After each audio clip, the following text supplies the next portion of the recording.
Olá, tudo bem? Estamos aqui mais uma vez reunidos para corrigir mais uma questãozinha da ESAV.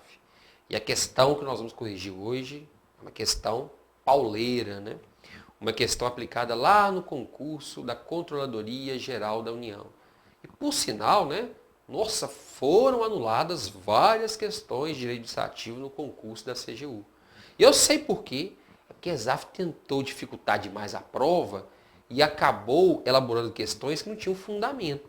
Algumas até tinham fundamento, mas tinha mais de um fundamento, né? Esse aqui é o problema. E acabaram anulando as questões. Essa questão, por exemplo, ela foi elaborada, gente, com fundamento em uma decisão do Superior Tribunal de Justiça sobre processo administrativo disciplinar. É claro que o candidato bem preparado, ele não precisaria ter conhecimento pleno do conteúdo desse acórdão proferido pelo Superior Tribunal de Justiça. Por quê? Porque se ele já conhecesse a Lei 8.112, a parte de regime disciplinar de processo administrativo, certamente ele conseguiria resolver a questão, pelo menos aí, né, em termos gerais. Por quê? Porque a resposta em si da questão está lá na Lei 8.112. O problema são as outras alternativas. Por quê? Elas não estão na Lei 8.112, então elas poderiam acabar confundindo a cabeça do candidato. Então vamos lá analisar o conteúdo da questão para que nós possamos interpretar as alternativas. É a questão do número 16 da prova da CGU. Olha só o que diz essa questão. Determinado auditor fiscal da Previdência Social cometeu, na época em que estava vinculado ao Ministério da Previdência Social, infrações apenadas com a demissão. A comissão disciplinar foi regularmente constituída e instalada.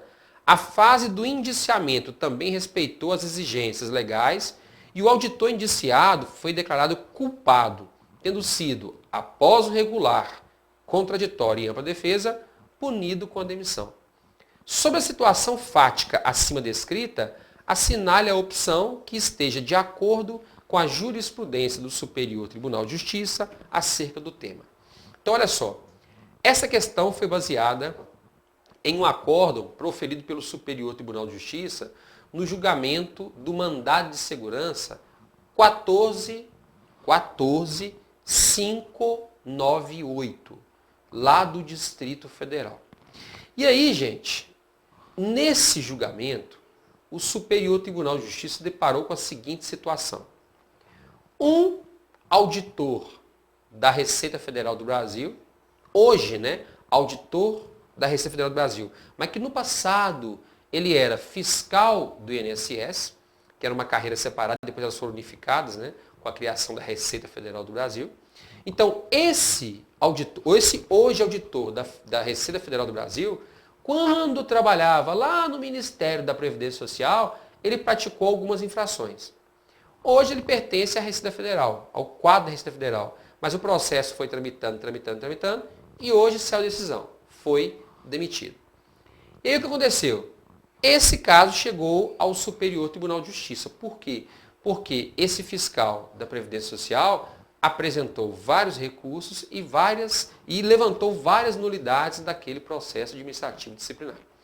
Então vamos analisar as alternativas para saber qual é o atual entendimento do Superior Tribunal de Justiça acerca do processo administrativo disciplinar. Letra A.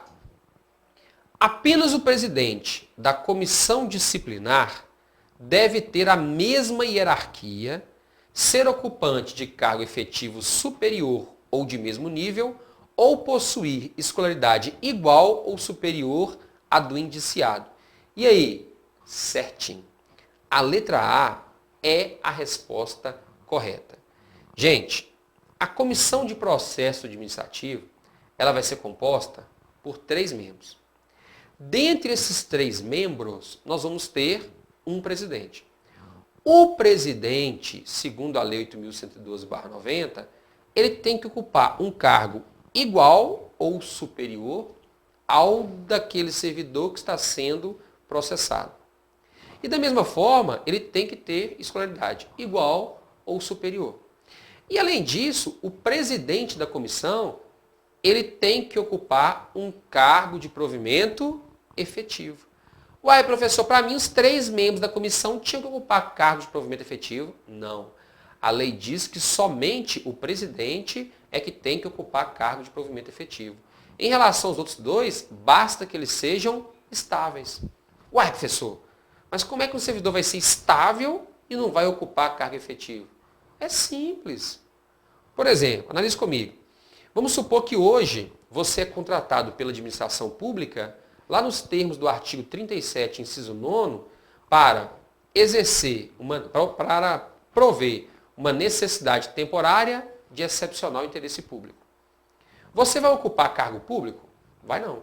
Você vai ocupar apenas uma função pública. Então você não vai ocupar cargo e não vai ocupar emprego. Você vai exercer apenas uma função pública. Então, gente, o que aconteceu?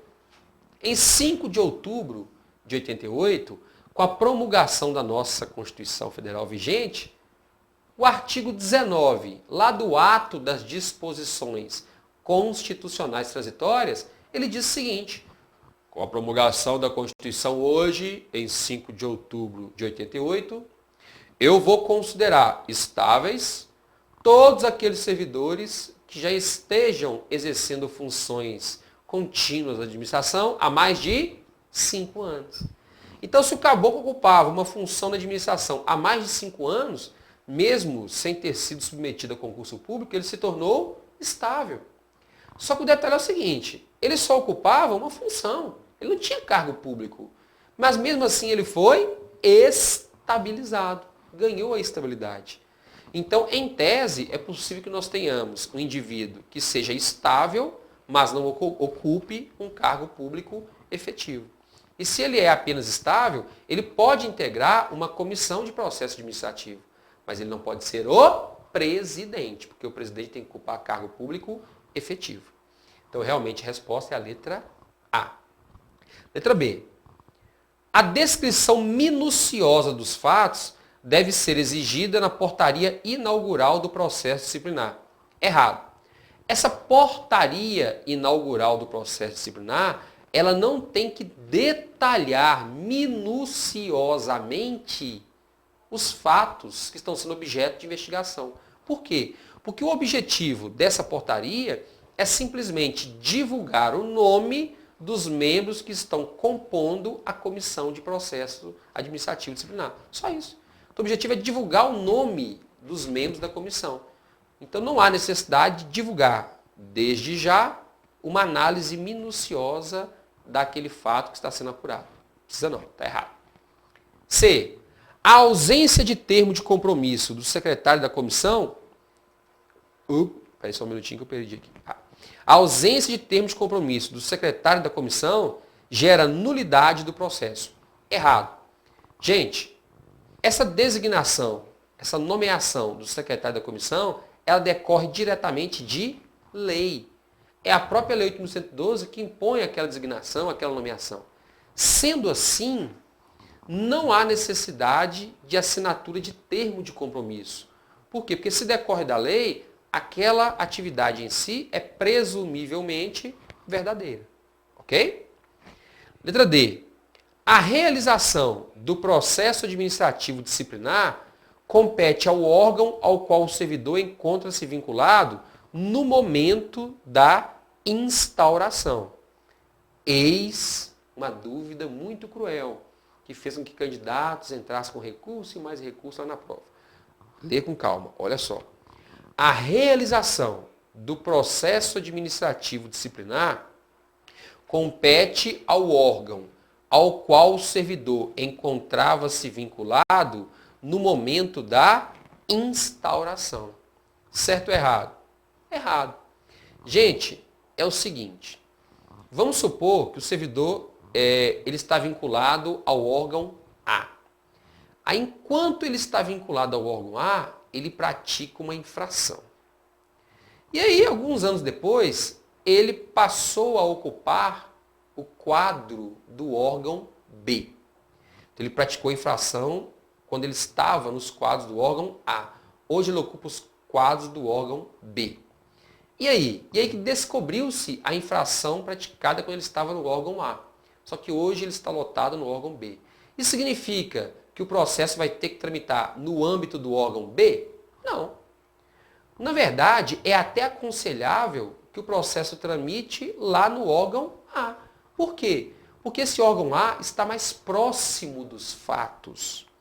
Quando a infração foi cometida, o servidor trabalhava nesse órgão aqui.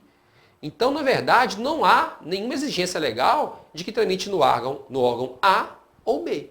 Mas é mais recomendável que esse processo tramite no órgão A, que é o órgão ao qual o servidor estava vinculado no momento da infração. Então, essa alternativa está errada. E por último, vamos à alternativa E.